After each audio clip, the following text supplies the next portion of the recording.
جب بات صحت کی ہو، چیئرمین عمران خان کا ویژن ہمارے لیے اولین ترجیح ہے۔ سابق وزیر اعلیٰ علی امین گنڈاپور صاحب نے حلف لیتے ہی عوام کی صحت کارڈ کی سہولت بحال کی تھی۔ موجودہ وزیر اعلیٰ نے چارج لیتے ہی صحت کارڈ پر بریفنگ لی اور فوری 3 ارب جاری کرنے کا آرڈر کیا۔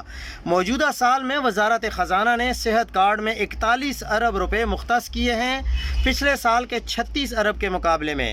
اب تک 4 ماہ میں خزانہ یعنی وزارت خزانہ 9.65 ارب جاری کر چکا ہے، جس کی تفصیل نیچے ہے۔ انشاءاللہ چیئرمین عمران خان کا ویژن علاج سب کے لیے اور فری جاری رہے گا۔ سوشل میڈیا پر کچھ خبریں گردش کر رہی ہیں جن کے مطابق رقم کی عدم ادائیگی کی وجہ سے صحت کارڈ پلس خیبر پختونخوا کی خدمات میں تعطل واقع ہو گیا ہے۔ تمام شہریوں کی خدمت میں یہ واضح کرنا ضروری ہے کہ خیبر پختونخوا حکومت نے اسی ہفتے صحت کارڈ کی مد میں 3 ارب روپے جاری کر دیے ہیں اور اسپتالوں کو رقوم کی ادائیگی حسب معمول جاری ہے۔ تمام سرکاری اور پرائیویٹ ہسپتالوں میں صحت کارڈ کے تحت خدمات فراہم کی جا رہی ہیں۔